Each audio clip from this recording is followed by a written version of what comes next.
Picture this scenario, for just a moment.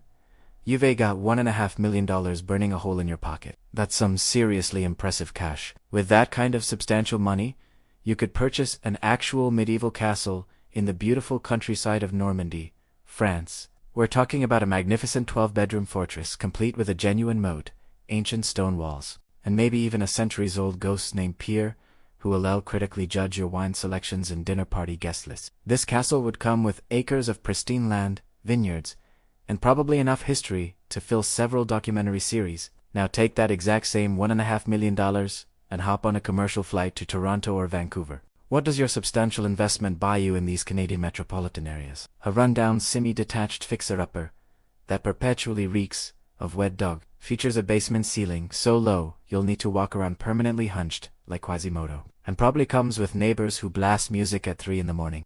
You might get a tiny backyard where grass refuses to grow, and a driveway that floods every spring. Welcome to modern Canada, the supposedly wonderful land of maple syrup, endlessly polite apologies, universal healthcare, and a housing market that's morphed into an all-consuming financial black hole, systematically draining the life force from every other sector of our previously diverse economy. While the rest of the developed world was busy innovating, constructing technological empires, or manufacturing products that people actually need and use daily, Canada made a collective societal decision to go all in on one singular economic pursuit, selling houses to each other for increasingly astronomical and completely unsustainable amounts of money. It sounds utterly absurd and comical until you carefully examine the underlying mathematics behind this phenomenon, and then it rapidly transforms into a genuine economic horror story. Today we are going to systematically dissect exactly how real estate did just expand. Gradually in Canada it completely devoured our entire economic foundation like some sort of financial monster. We'll thoroughly explore the zombie-like productivity statistics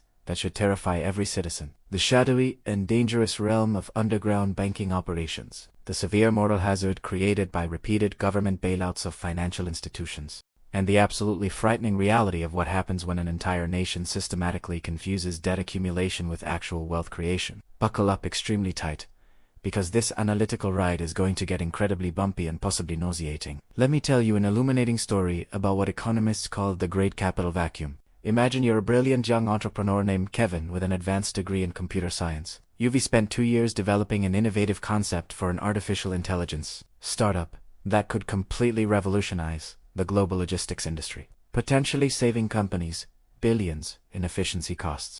You need substantial funding to get this potentially world-changing project started. So you march confidently into a major bank branch in downtown Toronto, dressed in your finest business suit with a professionally polished pitch deck tucked securely under your arm. The loan officer carefully examines your comprehensive business proposal, reviews your impressive credentials, studies your detailed market research, and then declares, with bureaucratic certainty, "Kevin, this technological venture looks extremely risky and uncertain. Business development is incredibly tough in today's competitive environment. We absolutely can't approve $500,000 for this speculative project." Feeling completely dejected and professionally dismissed, you walk slowly toward the exit, but then sudden inspiration strikes like lightning. You return just 5 minutes later and announce with renewed confidence, "Actually, I want to purchase a 1-bedroom condominium that was hastily constructed 40 years ago, and definitely has questionable plumbing, outdated electrical systems, and probable asbestos issues." Suddenly, the loan officer's eyes light up like Christmas morning and New Year's Eve combined. "Why didn't you mention that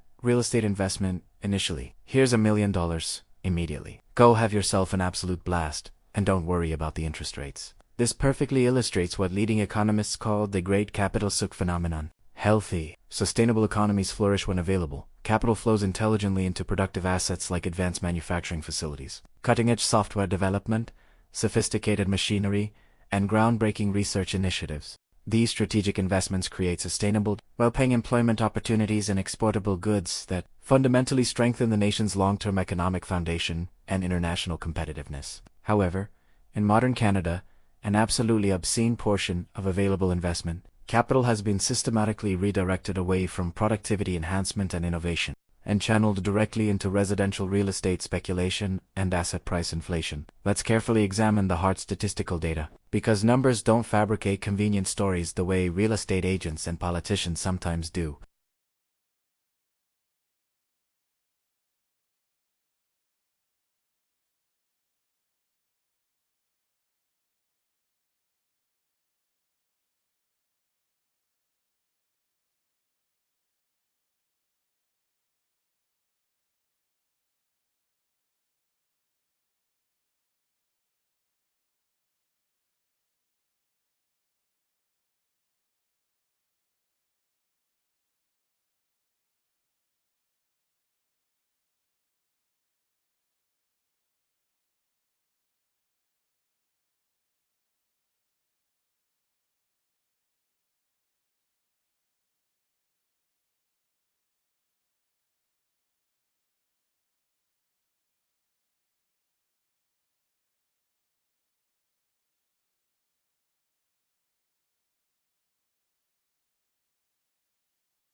If the previous section focused primarily on banks and capital allocation decisions, this segment is specifically about UORA, the collective UORA representing millions of Canadian homeowners trapped in this system. Let's play an illuminating game I call the dangerous wealth illusion. Meet Linda and Bob, a completely typical middle-class Canadian couple with 2 kids and a golden retriever. Back in 2015, they purchased a modest suburban house in a decent neighborhood for $500,000. It significantly stretched their monthly budget, but they managed to make the mortgage payments work through careful budgeting and occasional overtime shifts. Fast forward to the peak of the housing bubble in 2021, and that identical house, with the same creaky floors and outdated fixtures, receives an official appraisal of $1.2 million.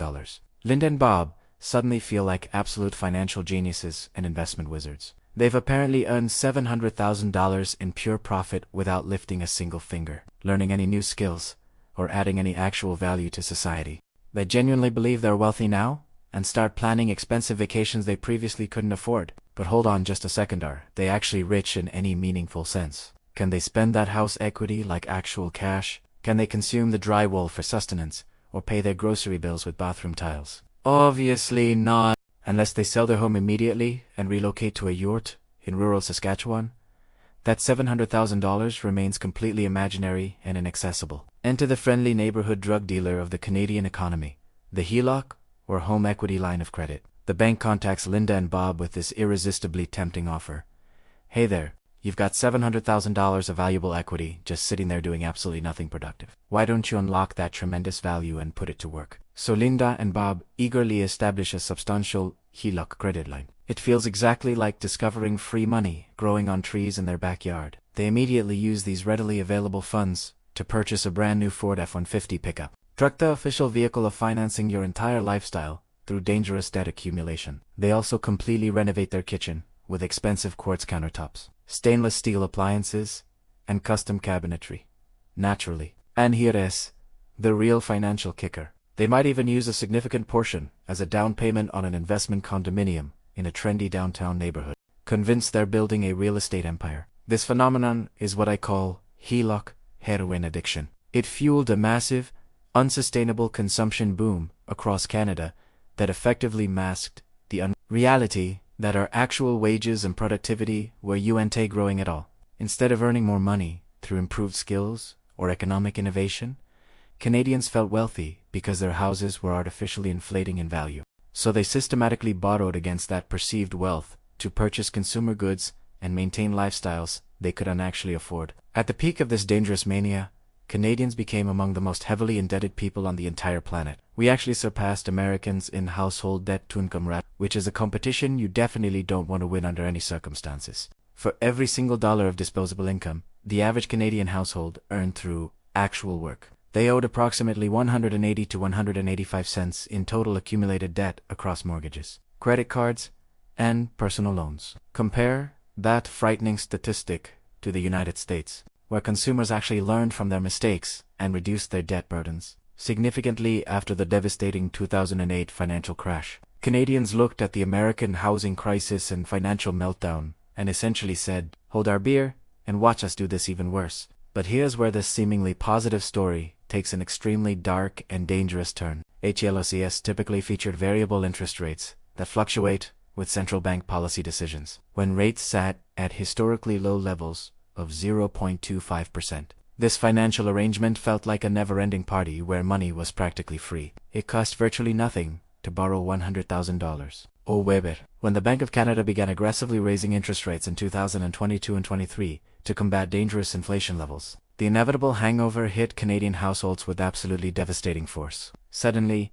Linda and Bob's monthly interest payments tripled or quadrupled overnight, consuming massive portions of their disposable income. Meanwhile, let's discuss what I call the misleading pizza party deception. Politicians and government officials constantly boast about impressive GDP growth statistics, claiming Canada's economy is thriving and performing excellently compared to international competitors. But if the economy is supposedly growing so rapidly, why does virtually everyone feel financially broken and increasingly desperate? It's because of a clever statistical sleight of hand that would make professional magicians jealous. Imagine hosting a pizza party for 10 hungry people and ordering 12 large pizzas. Everyone eats well, feels satisfied, and enjoys the gathering. Now imagine inviting 10 additional people to the same party but only ordering one measly extra pizza. Technically, the total pizza quantity at the party increased from 12 to 13, that's GDP growth by government metrics. But the actual pizza per person crashed dramatically from 1.2 pizzas per person to just 0.65 pizzas per person. That SGDP per capita decline, and explains why everyone feels hungry and unsatisfied. This economic sleight of hand precisely describes what happened to Canada over the past decade. We've been systematically disguising our underlying economic rut and decline with massive unprecedented population growth that artificially inflates total GDP numbers. In 2023 alone, Canada's population expanded by over 1.2 million people. That's roughly equivalent to the entire population of Estonia suddenly arriving within 12 months and needing housing, jobs, healthcare, and infrastructure. It represented the fastest population growth rate since the 1950s post-war baby boom. By now, you're probably wondering quite reasonably, why doesn't the free market simply correct itself naturally? If houses cost way too much money, shouldn't prices automatically fall until ordinary people can afford them again? Oh, you sweet, innocent, naive soul. You're remaking the fundamental assumption that we operate within a genuinely free market system where supply and demand forces work naturally.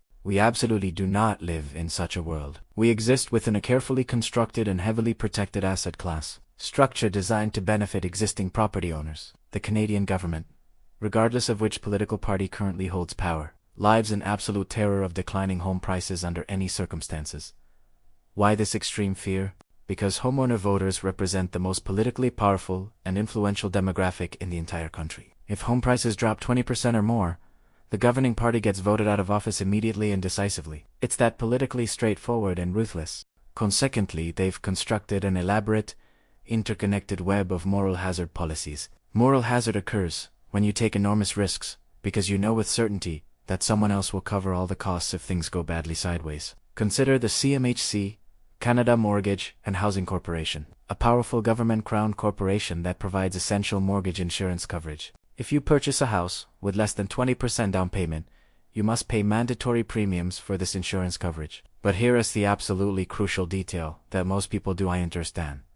The insurance protects the lending bank completely, not you as the borrower taking all the actual risk. If you default on your substantial mortgage payments, the bank receives full repayment through the government insurance program funded by taxpayers. Banks assume virtually zero financial risk in this arrangement. They can distribute $500,000 or more.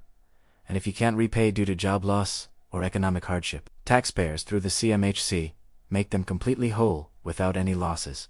Does that sound like a system carefully designed to encourage responsible lending practices and thorough risk assessment? Or does it sound like a system specifically engineered to encourage banks to shovel money out the door as rapidly as possible to maximize profits? When the market started showing clear signs of instability in 2023 and 24, with rising defaults and payment issues, the government panicked completely. They immediately extended amortization periods to unprecedented lengths. They purchased billions in Canada mortgage bonds to inject massive liquidity into the banking system. They seriously discussed implementing 30-year mortgages for first-time buyers, despite obvious affordability issues. Every single time the housing market attempts to take a natural breath and self-correct through normal market mechanisms, the government sprints in with economic defibrillators screaming, "Not on my watch.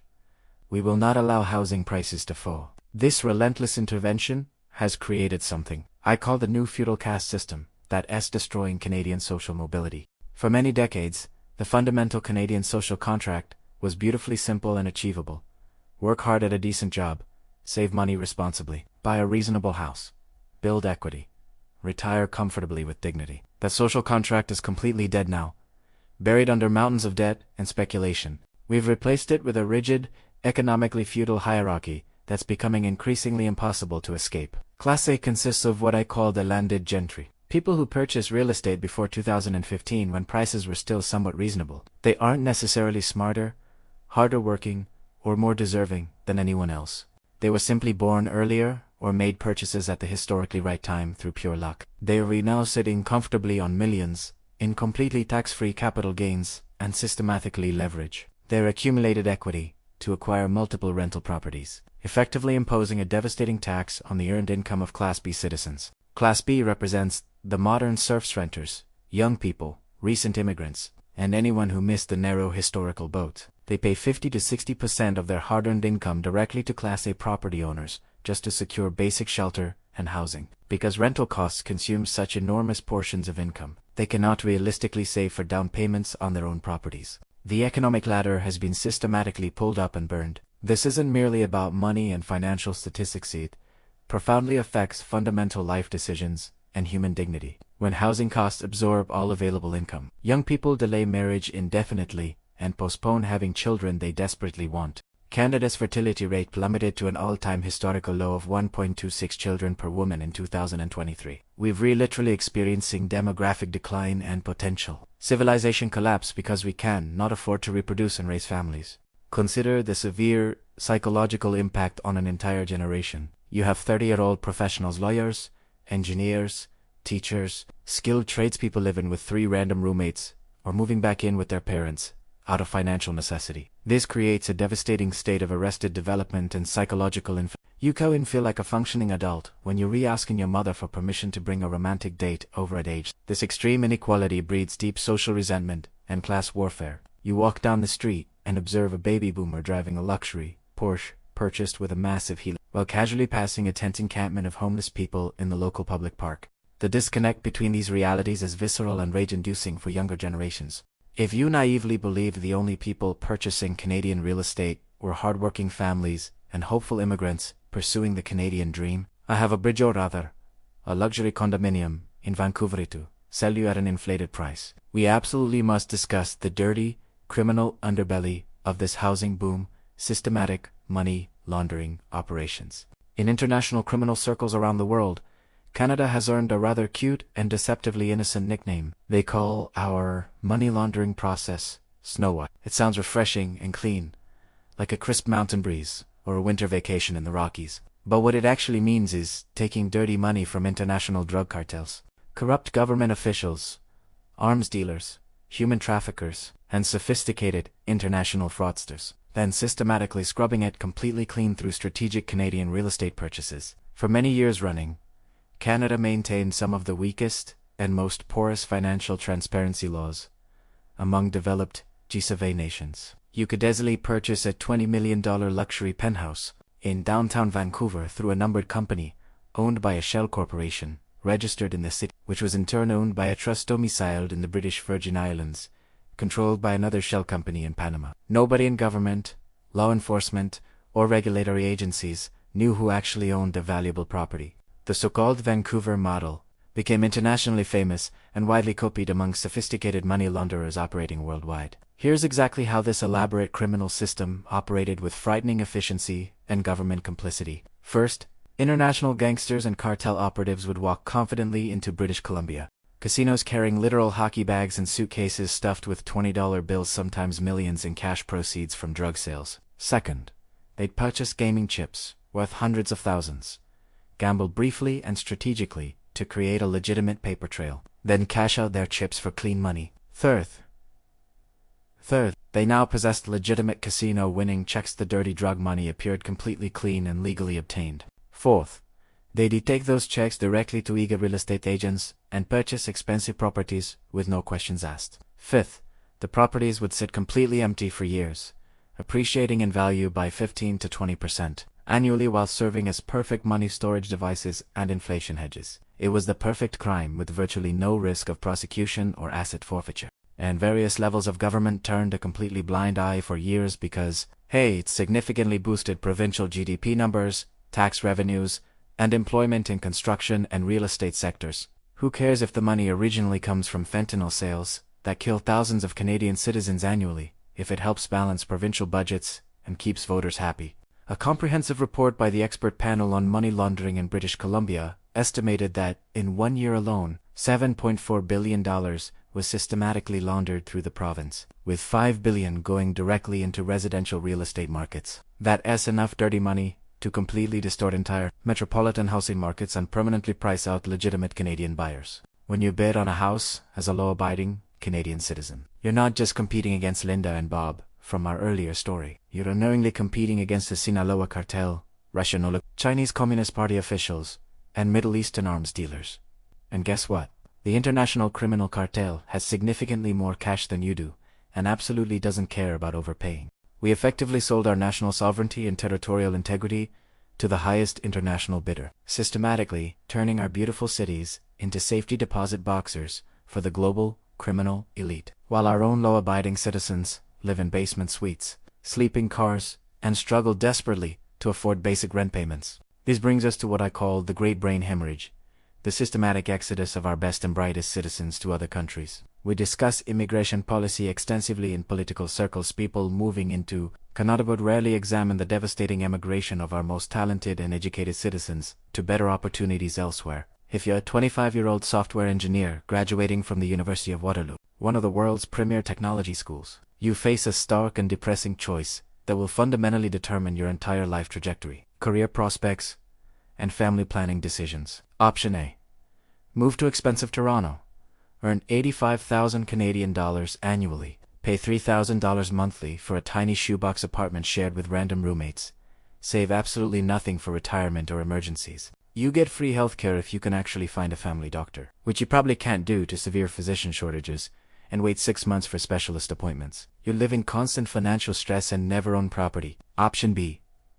Relocate to Austin, Texas, Seattle, Washington, or Silicon Valley. Earn $140,000 minimum, equivalent to roughly 190,000 Canadian dollars. Purchase a massive house with a yard and garage for half the price of that Toronto shoebox. Pay for comprehensive health insurance but actually receive immediate high-quality medical care whenever needed. Build substantial savings and investment portfolios for the future. This isn't a difficult decision for any rational person with career ambitions. Recent comprehensive data shows a surging number of educated Canadians permanently relocating to the United States for dramatically better opportunities and living standards. We subsidize their education through taxpayer-funded public universities, train them extensively at enormous expense, then give them to the American economy because we systematically cannot offer them a life worth living or a future worth building in Canada. We're systematically hollowing out our middle class. A nation cannot survive on baristas and real estate agents alone. You need engineers, doctors, and entrepreneurs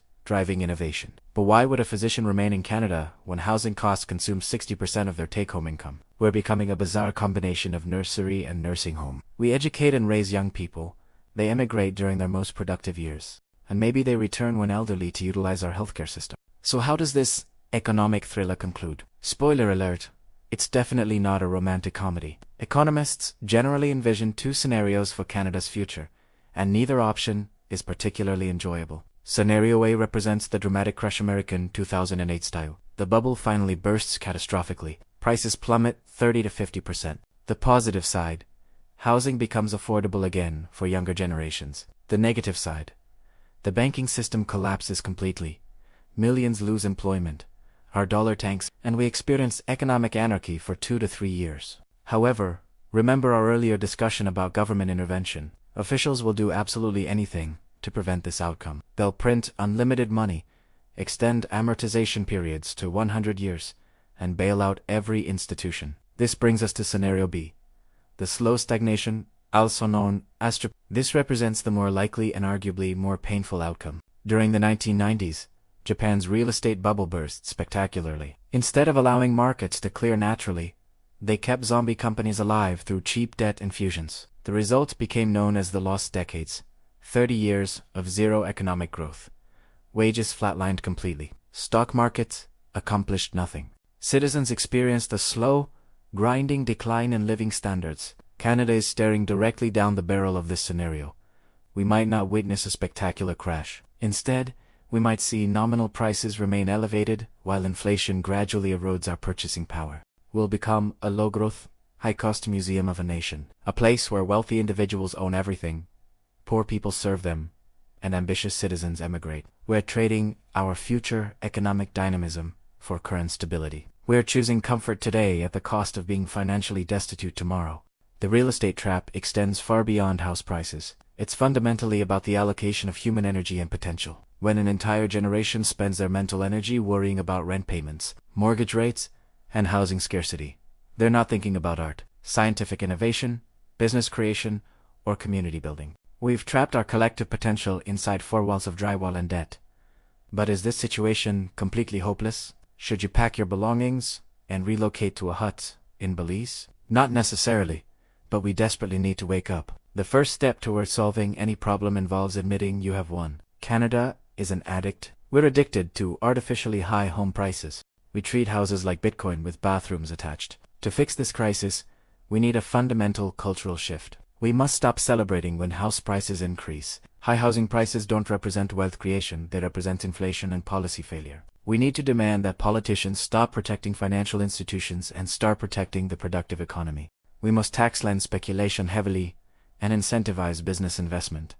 We need to build housing aggressively, but we also need to deflate the balloon of artificial demand. If you're young, don't let FOMO, fear of missing out, destroy your financial future. Don't accept a mortgage that will strangle you for 40 years simply because society pressures you. Renting isn't personal failure. Investing in yourself, your skills, and your freedom often provides better returns than a suburban condominium. And if you're a homeowner sitting on millions in paper equity, understand that your imaginary wealth comes at the direct cost of your children's future prosperity. The ladder you climbed up is the same one you're now kicking down behind you. This country possesses everything necessary to become an economic superpower: abundant natural resources, political stability, an educated population, and geographical advantages. But we've systematically locked all that tremendous potential inside mortgage contracts and real estate speculation. It is time to find the key and unlock Canada's true economic potential before it is permanently too late. The path forward requires courage, honesty, and a willingness to admit we've made fundamental mistakes. We need politicians brave enough to tell homeowners that their paper wealth isn't real economic growth. We need young people to reject the social pressure to buy overpriced properties. We need immigrants to understand that entering a rigged game. We need business leaders to invest in productivity instead of property speculation. We need citizens to demand affordable housing policies that actually work. Most importantly, we need to remember that a house should be a home, not a financial instrument. It should provide shelter and stability, not serve as the foundation for a Ponzi scheme that enriches the few while impoverishing the many. The Canadian dream shouldn't require moving to Texas to achieve it. We can build a better future, but don't leave. We're willing to abandon the delusion that everyone can get rich by selling houses to each other at ever-increasing prices. The choice is ours. Continue down this path toward economic stagnation and social division, or choose a different route that prioritizes productivity, innovation, and genuine prosperity for all Canadians. The clock is ticking, and the window for meaningful change is rapidly closing. What will we choose?